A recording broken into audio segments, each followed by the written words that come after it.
Hi everyone and welcome back to the channel. Today's video is all about getting into sport and what it's like to work in sport at a top level as a physio. I brought onto the channel Steve Miller from Grow Physio. Steve has a wide range of experience in lots of different sports at a top level.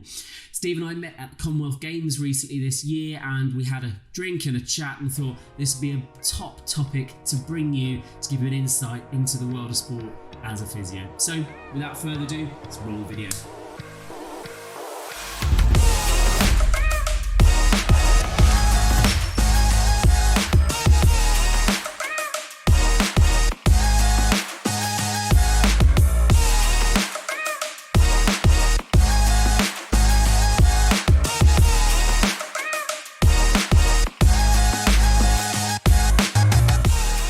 Okay, so welcome back to the channel, everyone. I am really delighted to be joined by the one and only Steve Miller from Grow Physio. Steve has a plethora of experience working in professional sport. That's why I've brought him onto the channel to talk to us today about getting into sport and get to the bottom of what it's really like to be in sport and try and give you some top tips about how you might get yourself immersed in sport if that's the thing you want to do. So Steve, welcome to the channel and tell us a little bit about yourself and in terms of sport. Yeah, thanks, James. So I am Steve Miller. I suppose now deem myself a sort of a sports physio and also in educational worlds. My sort of background, I suppose, is a bit of a backstory to me, really. I sort of almost had quite a lot of exposure, patient mileage stuff in NHS worlds for a private organisation for about 7 or 8 years. And then alongside that was working in semi-professional sport, working with universities at Northumbria University, Team Northumbria, and Tynedale Rugby Club. And then along that journey, sort of fell in love with sport, really. Loved marrying up the MSK side of things and applying it into a sporting context. And then, then I moved into Newcastle Falcons, which is a rugby club in rugby union in the northeast of England. That was a full-time role. I felt like I was getting frustrated with the lack of exposure, the lack of time for rehab, that kind of stuff. So I wanted to really expand my sort of skill set and start to work my way through that journey with an elite athlete population. And then, so now I have stepped out of that world after 6 seasons working up there. And now I'm involved with British Gymnastics, British Judo, and then sort of work in private practice and education, really. Amazing. So a real broad experience of sport, Steve, across how many years now would that be? Not to give away too much. We are 17 years in now. So yeah, a decent stint. Great stuff. Okay, so today we're going to try and draw out as much as we can in your experience of sport, so we can kind of really, I think, shine a light on what it is like to be in sport. The first thing that always comes to light really is how a sort of someone new to physiotherapy as a student or as a new grad starts thinking about how are they going to get into sport. So from your experience or from before and now, what sort of advice would you have for someone like that wanting to get into sport and in starting their journey?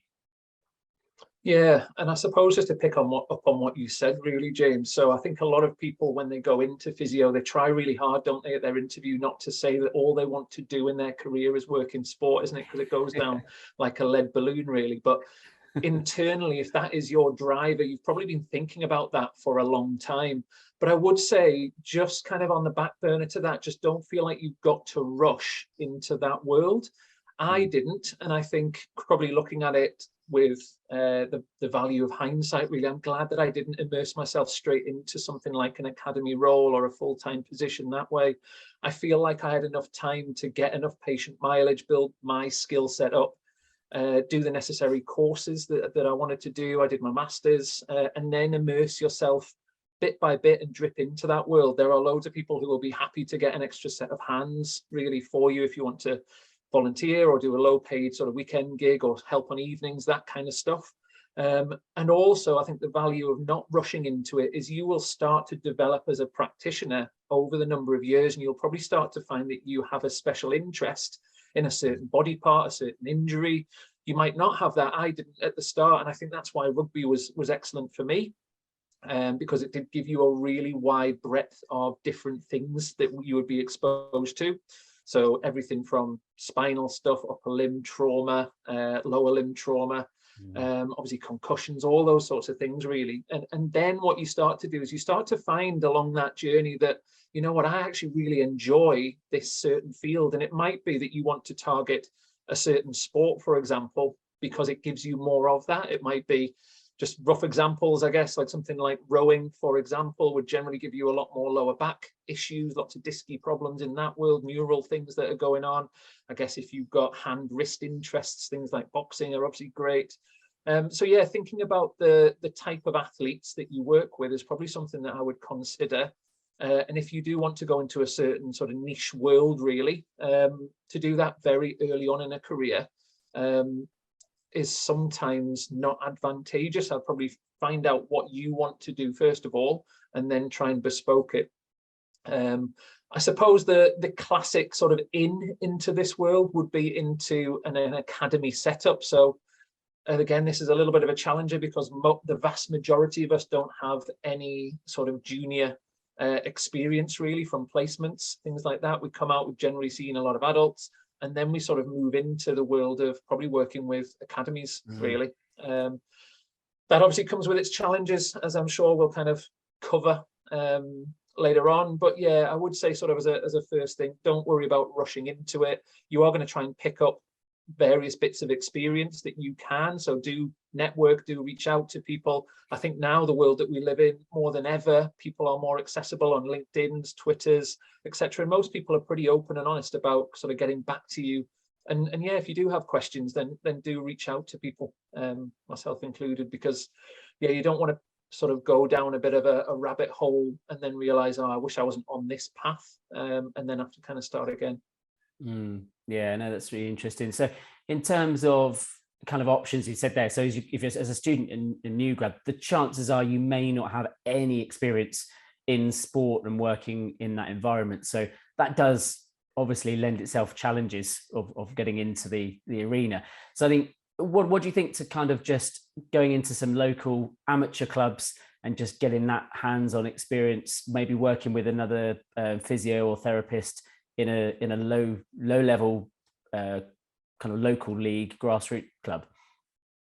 Yeah, I think the really important thing that I always say to everyone is make sure you are going into an environment that you can actually learn and you can develop and you can grow in, because I think it's so easy at those sort of levels where they're pedaling incredibly hard. They've got so many bodies that they're dealing with. Sometimes there's 4 rugby teams that you have to deal with on a Thursday night, and an extra set of hands, although it gives you a little bit of exposure to some of these problems, injuries that present.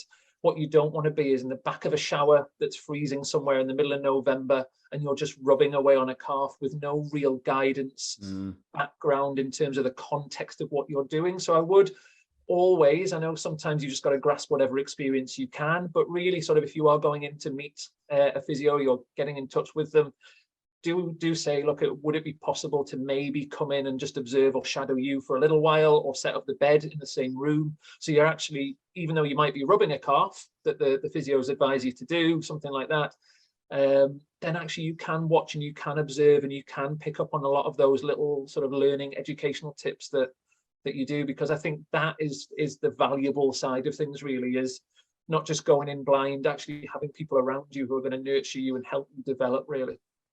Yeah, it's a really good point, because I think, yeah, as you come out of university, you come into that world where you start realizing just how much more you've got to learn, which I think is really exciting. I mean, that, it's part of the profession that I love the most, but it can be really daunting. So to chuck yourself in an arena whereby, yes, you might be working with a local team, but not having anyone around you, or not willing to sort of actually support your learning, is not necessarily in the long term that beneficial to you. So that's a really good point. So obviously we going into maybe some academy teams, you might be applying for those jobs, qualifications and actual post-grad stuff or non-physio related stuff in terms of your first aid, pre-hospital emergency care in sport, all those sorts of things. What's your advice on what you might need and what might be beneficial to have before you even maybe start going forward to some of these roles? Yeah, and I think it's going to make you a much more valuable commodity for somebody who's maybe working in that world already. If you go in and you say, you know what, I have already completed a taping qualification, I have already got my first aid, or ideally something like a PIP-side certificate that you've undergone, really. Again, I think the more sellable that you are, so the more sort of CPD things that you've done, and again, sort of online teaching, again, sort of pressed down on that, because we haven't had a great deal of exposure to courses in the last couple of years with COVID. So again, sort of almost anything that you have done, you will get a good vibe regarding what somebody's mentality and work rate and all that sort of stuff is by how much you've done. So if you have gone on online and done some learning stuff and really been quite motivated, self-driven, and really try to give yourself as much exposure as you possibly can, they're all things that you can talk about, I suppose, in a contact email, in an initial sort of informal or formal interview position, really. So yeah, I would say they're really useful things. The downside to some of this, the pitch side stuff, is it is a bit of a commitment in terms of a financial side of things. So I mean, I was very fortunate that my employees have paid for my sort of Physis course, which is the RFU rugby course.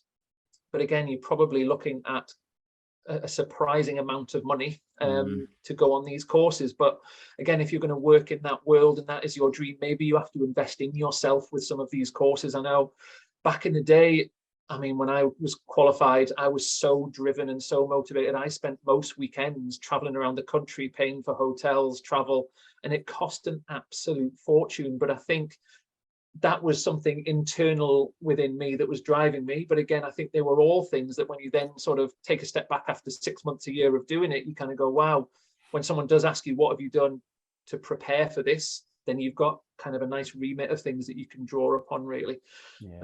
So yeah, try and make yourself as sellable as you possibly can, really, would be my advice. Yeah, no, perfect. I think to add on that, actually, in preparation for this, I was just doing a bit of research into some of the qualifications that are a necessity for pitchside rugby. And it's quite interesting, actually, because you mentioned there, you've got your Physis courses and they come in at level 2, level 3. And you said they are pricey. Physis level 2 starts, I think it's £360. So it's not cheap. It's, you don't need Physis level 3 unless you're working in professional top tier clubs in rugby, but again, then you're looking at £700 to £800. But to work in your kind of grassroots level clubs, one of the a good starting point is the England Rugby, the first aid, a specific rugby first aid, which is £50.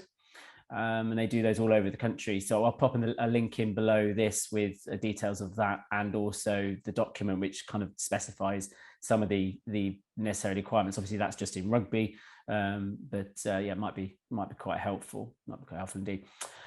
So in terms of all the different sports, Steve, you've mentioned already that you've kind of had some experience in a variety of different sports, which I think is probably adds to that patient mileage and that experience that we talked about. We had a really good question here from someone saying, which sport is best for gaining well-rounded experience? I thought this is quite a good question relating to what we're talking about here, because I think, like you said, early on in your career, when you first graduate, you might not have a desire to work in one sport. You just really want to work in sport. So what would your advice be on that? A bit of a difficult one, that maybe, but yeah, what do you think? Yeah, no, I agree. So I think, I mean, my background was always football and tennis as a playing individual, but I didn't feel like necessarily that would give me, those sports would necessarily give me the exposure that rugby would. And I kind of touched upon it earlier on, really. I think rugby is a great one if you want to see a vast variety of different tissue injuries, trauma injuries. Obviously, you have to turn people around. So sometimes it is just like a maintenance side of things. And then the other side of that is you've got the long-term rehabbers. So you've got lots of ACLs, shoulder dislocations, AC issues, etc., that will present to you. And actually, it is a lovely world to work in when you have access to images and expertise that can give you guidance, protocols, etc. And then you almost can interpret those accordingly. I've worked in lower league rugby, so National League One, which is sort of the equivalent, I suppose, to Division One in the sort of football world, if you like. And again, you don't have as much access to those sort of luxuries, if you like, but that's just the reality, I suppose. I mean, I sort of alluded to, I mean, team sports generally, something like hockey that I worked at both Commonwealths, Glasgow and across in Birmingham when we joyfully met.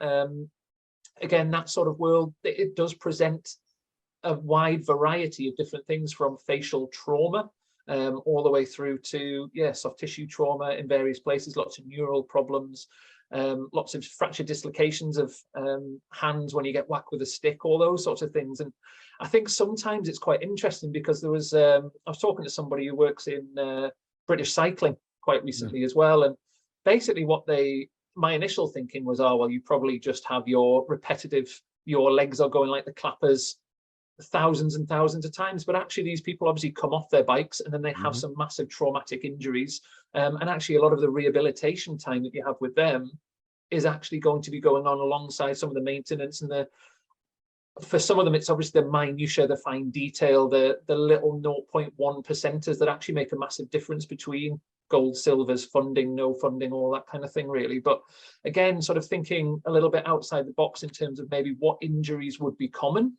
in that world. And I mean, for me in rugby sort of lands, really, again, positionally, the injuries that they have in different positions, as you probably find as well, like you get similar things, common things are common, but actually you do get thrown some curveballs that you probably won't see very often, really. Yeah. And that's the kind of the lovely side, and the sort of negative side to working in a totally unpredictable sport, really, is you don't know what is going to come in at the end of a game. You can be going into a game with 95% availability and then come out of it with an absolute shambles, to be fair, where half the team's just it looks like some sort of gas leak's gone off and everyone's just down on the ground in tatters. So the adaptability of that sort of side and that world is quite exciting, to be honest.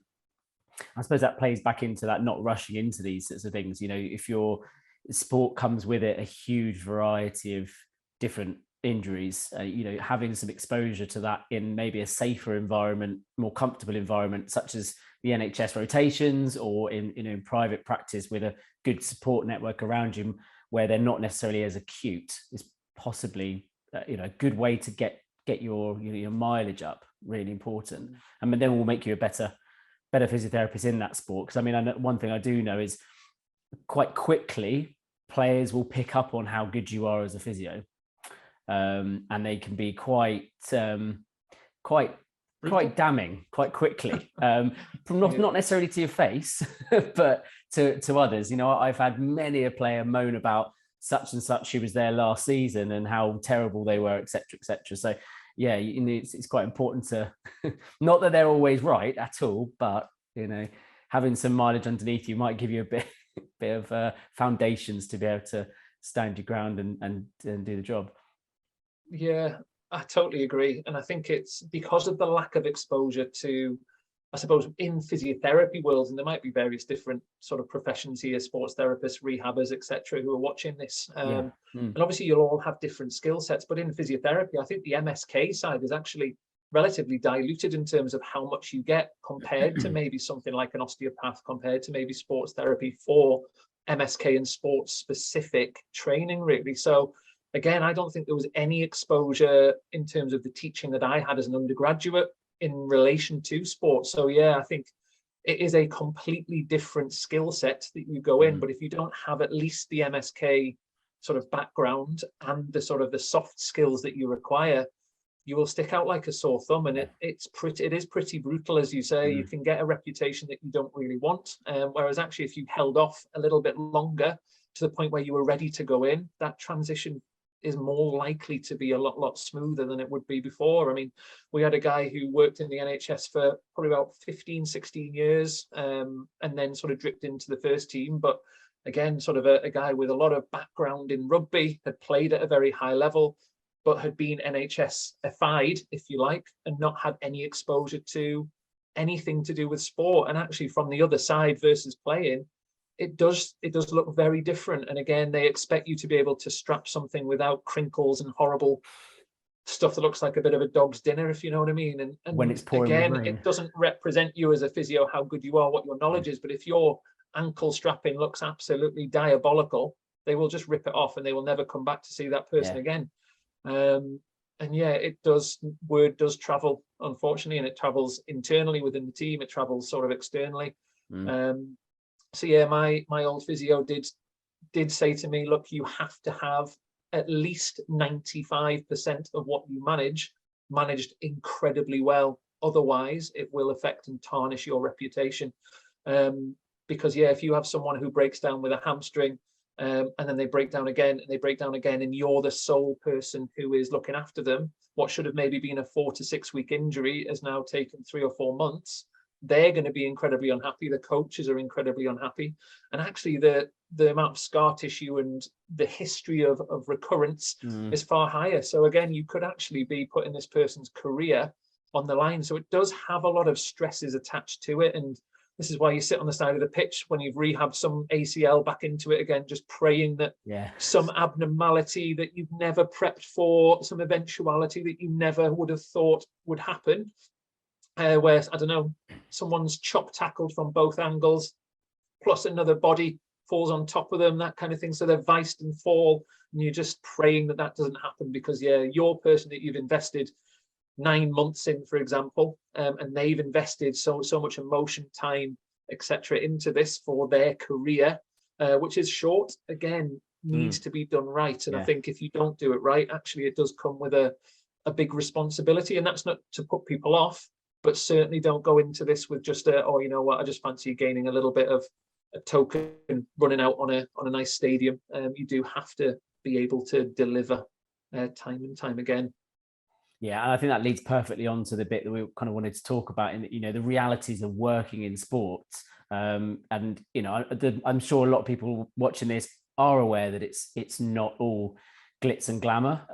In fact, I'm not sure there is much glitz and glamour, full stop. But it's, I think, you know, yeah, you've alluded to it already there, Steve, in terms of what it's actually really like to work in sport, and you know, in some ways, I should imagine it potentially can get worse the higher level the sport, in terms of that pressure, responsibility, the value of the players that you're dealing with, and also the repercussions of when it doesn't go right, whether that's your fault or not. It might well still be seen as your fault or your responsibility. So yeah, any more to add in terms of the realities? Yeah, and I think I'm pretty honest with this, and it's quite nice that I've kind of stepped out of full-time sport now, from that perspective. And it's I don't want to give it the sort of shit sandwich approach, but it is a sort of a double-edged sword, really. When you're in that world, you are fully immersed, and you are probably going to be there 6 or 7 days a week, is what we would have had. Obviously, you kind of have our normal schedule for people, just if people want a little bit of a flavor on that, was we would typically have 2 days in. The first team, or the healthy or the fit available squad, would be off on a Wednesday. We'd be back in on a Thursday and a Friday, and we would play maybe on a Saturday, and then they would be off in an injury clinic on a Sunday. So the day off for the players who are fit and well is a day off for them. So their lifestyle is not too bad. For us, that's when we would still have the injured athletes in, the long-term rehab people who were in on that day. We'd often be getting in, if we were traveling away somewhere, we'd have to get in pretty early on the days off. Or the shorter, or the days that they're coming in later, to make sure we got all of that long-term rehab done, because you want to have eyes on these people to make sure they're doing it, make sure they're doing it really, really well. And then again, when you've come back maybe from an away game and you're arriving at 1 or 2 in the morning, sometimes, it's pretty rare, you'd ideally have enough physios to cover the injury clinic, but the coaches will want to have an idea immediately before they go into the week regarding the availability of players. So again, that takes time. So you are often in there trying to basically establish, to get a heads up in terms of what's happening. If you are off, you're probably going to be doing the rehab programs for the upcoming week, and have progressions, regressions, all those sorts of things that you're necessarily going to do. So it is immensely immersive in that sense. You do have to almost have an amazing wraparound care family who are going to recognize that. I mean, back in the day, it sort of always got termed to be it's a single person's game, but obviously, you know what I mean, as you get partners, as you have other responsibilities, kids, etc., then again it does put a drag on it. And to be honest, that was one of the biggest reasons for me stepping out of this world. I didn't want to miss my child's sort of upbringing, if you like, and be able to spend quality time with him, take him to sport and all that kind of stuff. And I suppose you personally, I used to play reasonable level football, but again, because it happens on the weekend, you have to tap out of that world. So again, it does come with a lot of sacrifice, and people always say it is a sacrifice, and people have different tolerance levels. You might be able to stick this out for a couple of years and just be like, you know what, I've had enough of this, I'm out. I got to probably a point where I was almost at breaking point of, you know what, this is when I've kind of hit my level where I feel like I've got what I want out of it. But actually it's starting to take too much away from the rest of my life that I really value. So that work-life balance was dreadful that I had at the time. And again, days aren't that short in rugby. We would generally be in at 8 a.m. on the dot to do pre-screenings, etc. And then obviously at the back end of that, we'd probably be leaving at about 5:15. I know the dream world sometimes you hear about in Premiership football. I've got friends who kind of go in, they have breakfast at 8 o'clock till 9. Do you know what I mean? Then the players are all done by 12, and they maybe do a token little rub or something till 1. But again, if that's maybe you need to be a bit clever if you want a better work-life balance. There's chit chat around trying to ensure that we have protected time off. So maybe you'd have a 5-2 split. So you definitely still have 2 days off. But the inevitability of the world that you work in and the attachment you have with players, you don't want to leave them necessarily to someone else to look after. You've invested a lot of your time, and it's not that you have anyone who's not as good as you to manage them, but you do feel like, God, if this does go wrong or something happens on a day that I'm not there looking after them, then I want that responsibility because I've invested an astonishing amount of time and effort into getting this person right. And I think that's why you're there, because you actually care deep down. And sometimes you've got to be ridiculously harsh with players to make sure that happens, because it's fundamentally you're there to do a job. And I think that's sometimes the bottom line. Definitely. And then I suppose talking about that sandwich, good bits. What are the highlights? I forgot about the good bits, didn't I? So the good bits, the highlights of working in that level of sport. Yeah, exactly. I forgot about the other side of that sandwich, didn't I, to be fair? It's not turning into a sandwich, it's toast. Yeah, I mean, we wouldn't be here, would we, if we didn't love sport? So you're going to meet like-minded people. I think the people make it, both the players, the coaches, the staff around you. You do get to have experiences that you would never ever dream of. So I remember running out onto St James's Park, which is Newcastle United's ground, which I'd been at on the terraces with my old man. Do you know what I mean? For sort of 20 years or so. So that was like a childhood dream to ever get out on there. So you do have massive crowds. There is a massive adrenaline buzz around it. You do feel immensely part of the family, probably like nowhere else really, because you do become mate with a lot of the staff and obviously try and keep it as professional as you can, but inevitably you sort of end up being quite pally with a few players. Just making sure you don't cross that line that it becomes so unpally that you're going to get smashed on a Saturday night with them. Do you know what I mean? And sort of expose yourself that way. But yeah, I think the ability to immerse yourself into rehabilitation quite as much and be able to try things with a player. So you might be with them for a rehab session that's an hour and a half long, for example, and you might be able to try various different things, observe the technicalities. You'd see something that you have watched maybe on social media, or you've got an idea or spoken to somebody and you apply their principles, and you can see the very next day exactly how they are. If they're not responding to running, you can take them a different way and get them to run again. It's very unlike an NHS world that you can try something, then assess it, then try it, then assess it, and you've got enough time rather than going, you know, you've got 20-30 minutes to get them in, get your notes done, and all that. And again, depending on the level and the experience, one of the Manchester City physios down here again has this debate. I think his wife is NHS, so she's the one who kind of does the 20-30 minutes, and he always goes, I can't believe that you can manage somebody in 20-30 minutes. And she goes the flip side and goes, I can't believe you can actually entertain them for 4 or 5 hours a day with one person, because you will only see one person in a day. So yeah, I laughed when I was doing that, but that is exactly what it is. You can't get quality into 20 minutes really. But again, you, depending on the numbers that you're trying to manage at a time, you might have a little bit more flexibility in your diary, and you might go, you know what, guys, can you hold the fort here? I actually need to take 2 hours to actually go through some soft tissue, some strapping, to get this person physically, psychologically right for their game. Fair enough. Yeah. And yeah, and I suppose that's another thing, we won't go into it now, but I'm sure the other thing side of it is, from a physio point of view, I mean, we all know this, the importance of the psychological element of it, but in professional sport, you are going to have a part to play in that professional preparation for that, whether that just being on time for the kicker to go out and do his kick training and get him strapped before that, or what it, playing into their time frames and the strapping itself in terms of psychological preparation. So that's another big part of it as well. Yeah, absolutely. I think I'll go. Yeah, no, go Steve. Yeah. No, I was just going to say, sort of, I guess in the worlds of managing stuff as well, it's very rare that you're the first person onto a pitch assessing something.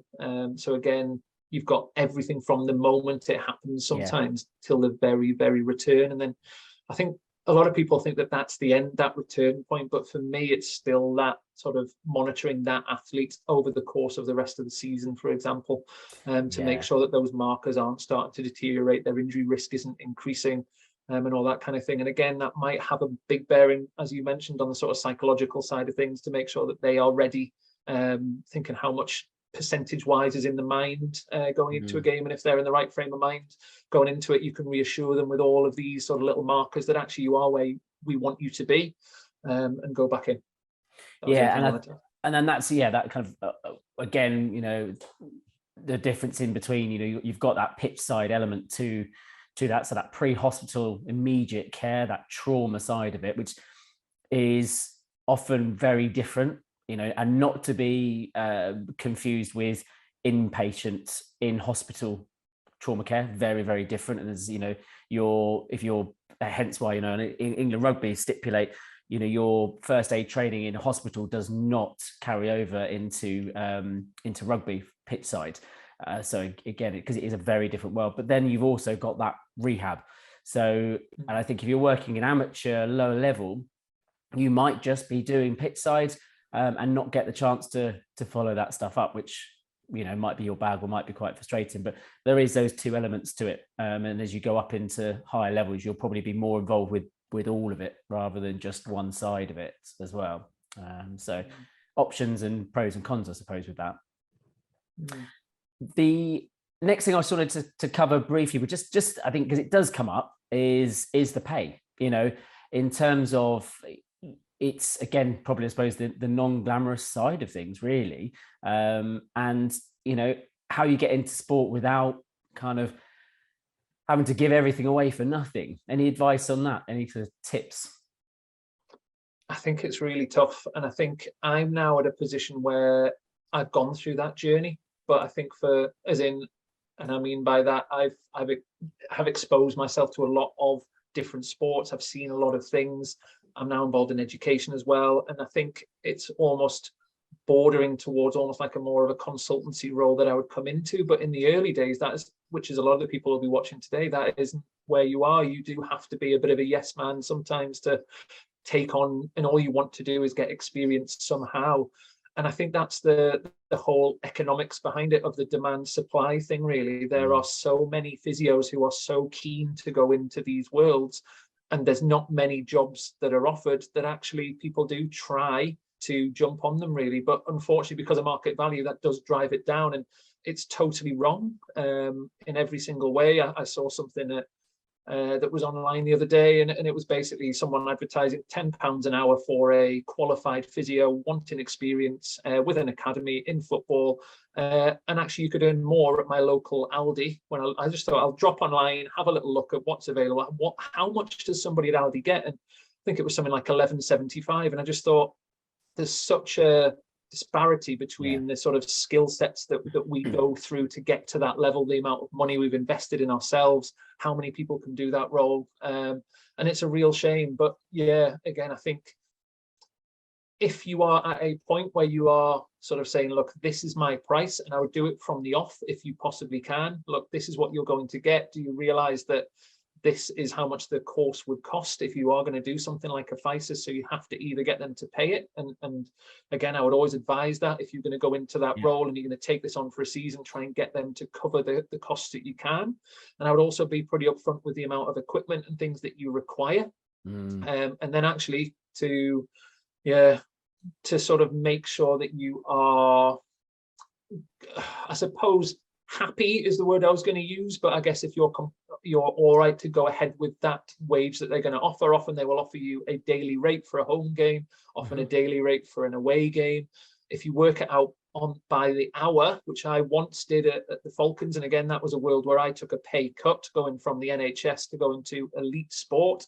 Talking to other people, they're in a similar boat. It's not massive amounts of money. It's probably around a sort of a band 6 sort of level, really, is what even sort of Premiership Rugby first team physios will go in at. And that's not even thinking about the academies, which are again sort of that 19 grand, which when you kind of go, actually, you could just go into the NHS and probably start on a minimum of sort of 22 bare minimum, normally around 26 sort of thing. Only 26 sort of thing, around that kind of level as a band 5, where you've got quite a lot of support, supervision, etc. Then actually I can see why people opt not to go into academies. And then you've got the flip side as well to that, where you've got internships, haven't you, where people actually offer free roles and you get basically your free lunch and food with the players from the buffet area. And that's your pay basically, but you're in there to learn. And again, it totally depends on how much value you are getting from that experience, really. If you've got someone who goes, you know what, in a year's time after an internship, if they have actually sat down with you, taught you things, let you do things, guided you through, changed your handling, talked you through clinical reasoning, actually you might come out of that other side 10 years better than you would be if you were in an NHS role on your own in the bottom of a GP clinic on your own with very little supervision. So it depends what you're going to get out of it and what your career path trajectory, what you want to achieve is. But I think it's really important the financial side is obviously going to be a factor for a lot of people. But again, if you can justify it yourself, or you put into the package a lot of the mentorship, the CPD sort of side of things, covering additional expenses, etc., then maybe. But I think it's just the reality, unfortunately, that I don't see it changing anytime soon, that they're not going to suddenly say, oh, yeah, I could have paid you this amount, but actually just because I feel a bit bad, I'm going to give you an extra 10 grand. And you kind of look at it going, I can't believe this. Some of the players are on £200,000 a week, but you won't increase my pay. And that was a friend working in Premiership football who had that same thing and then eventually just left. But the budgets are told to be separate, but hard to swallow sometimes. I think so. So just, I suppose, leading on from a lot of what you've talked about already, or we've talked about, is the academy side of things. So you're saying that actually a lot of times when you're kind of coming into these roles that you'll be put with the academy team, and that will often mean that you're dealing with youngsters, and that brings about its own challenges. And we had a question in from Angie Jackson, and I think she's been talking about this quite a lot on Twitter recently about that need for treating youngsters differently to adults and having that skill set itself. And I suppose, how do we address that deficit is what Angie says there. And in terms of, so from your advice on there, what sort of things might you kind of put to that?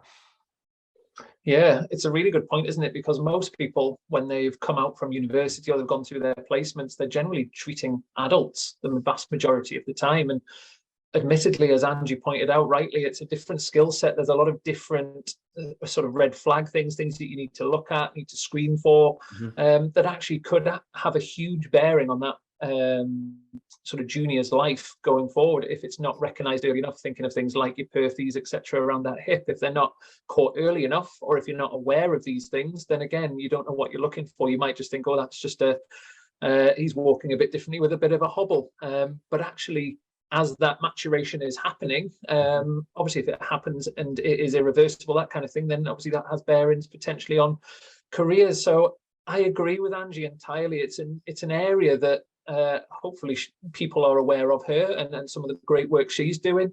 There are other resources online, but I think it's an unfortunate one. It doesn't form, again, a great deal of any part of the undergraduate teaching that we would have, but it should do, really. I guess the flip side to that is if you aren't going to use PEDS in your career, should you do it? But then again, if you haven't had exposure to it, then how do you know if you like that kind of thing or not? So it's a tricky one, really. I would say it's very much on the diligence of the individual who goes into that academy, for example, or the work that they have done beforehand, to be proactive in terms of seeking out some of these great resources that are available, and don't just think, well, adults are managed in this fashion, and be naive enough to think that you'll manage your juniors in the same way. So yeah, I would say it's a real hard one. And unfortunately, it's quite a niche area in some respects.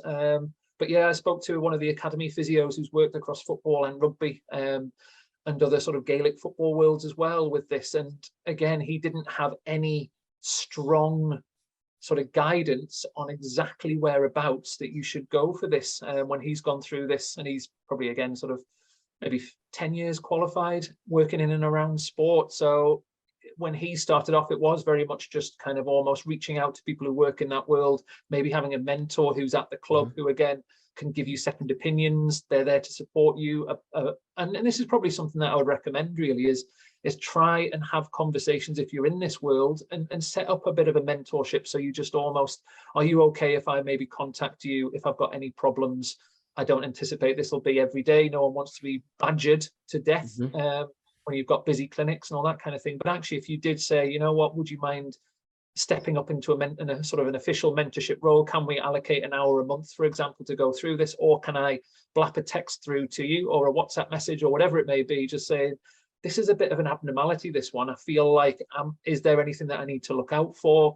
And obviously, if you've looked online or you've read around the topic already, you'll have a pretty good idea, hopefully. But again, if they aren't recognized, some of these problems early on, they can manifest and lead to problems later on. So Angie's absolutely right.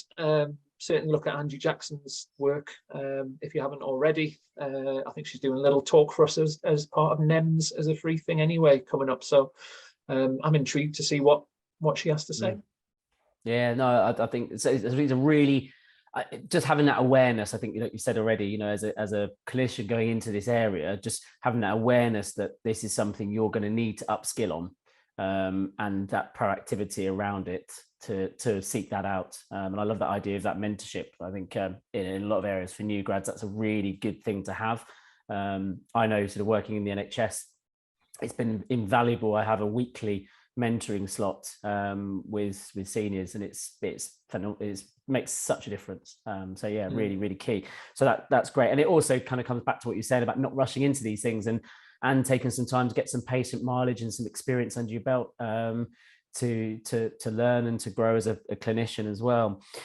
So I'm just going through the questions, because we've had some great questions. So, Jack Whitlam's question we've already covered. Reese Perrott, we've covered yours. Chris Jenkins, another well-known rugby physio who's been in the sport for a long time. He talks about that change in the game over the last 50 to 20 years and the different skill sets required compared to, in that time frame. I suppose that MDT and that the individuals that you might work with and that environment, would you say that that's changed what it's like currently?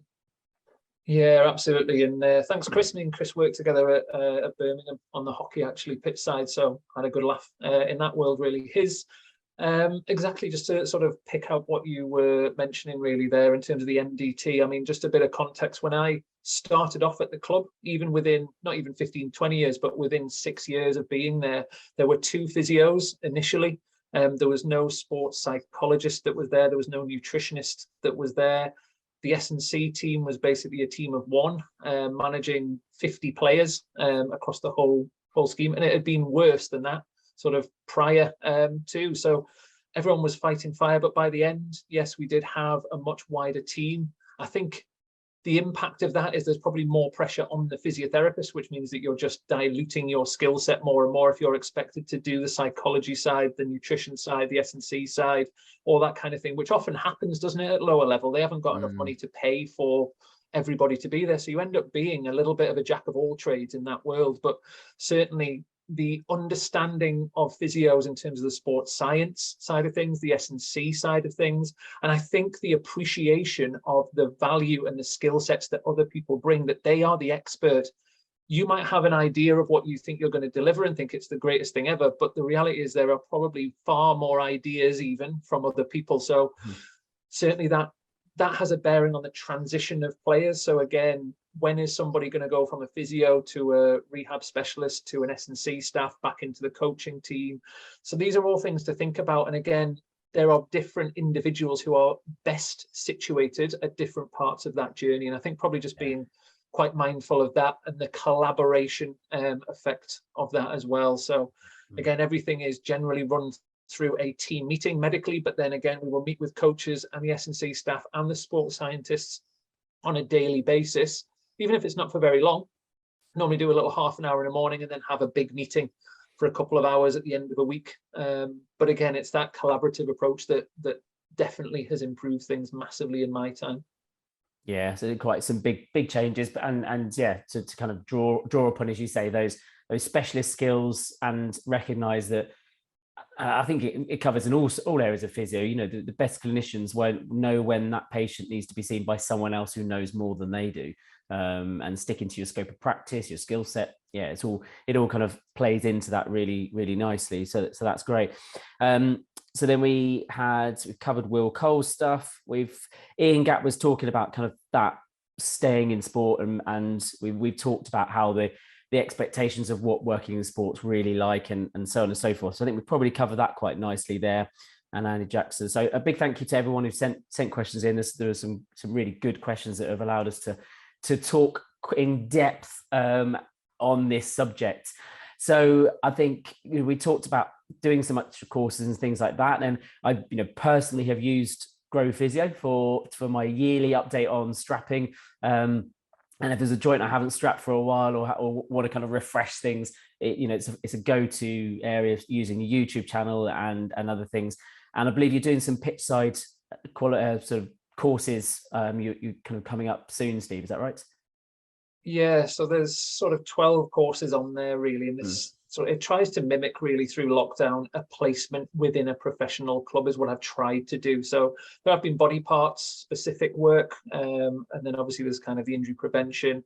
There is some stuff on what my journey was in a little bit more detail, some career advice in that, what the realities, which we touched upon today, didn't we, really, of what it's like to work there.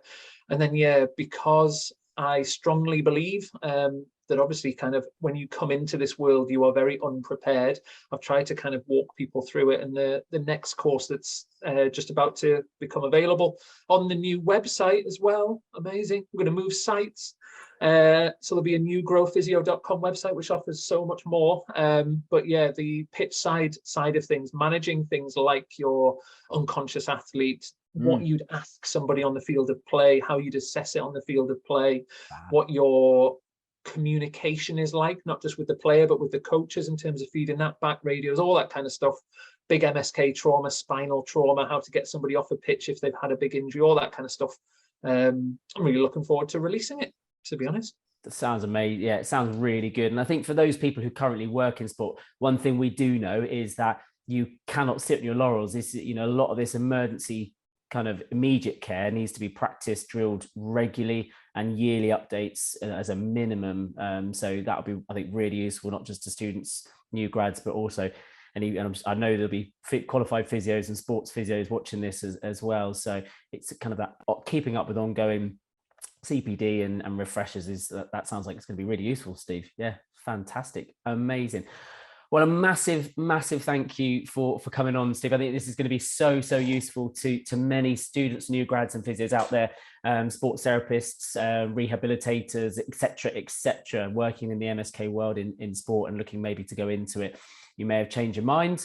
It may have driven you to want to do it even more, but hopefully it's given you a bit of an insight into A, what it's like, B, what you can do to maybe give yourself a better chance of getting in and answer some of those burning questions that you may have had. So massive thanks, Steve. And I'm sure we're bound to have you on again at some point to cover something else. But in the meantime, we'll check out that new website. We'll check out the courses, and everything is going to be listed in the descriptions below for all the information that we've covered in today's video. So for now, and until we meet again in the next video, have a great day and enjoy that sport. Cheers, everyone.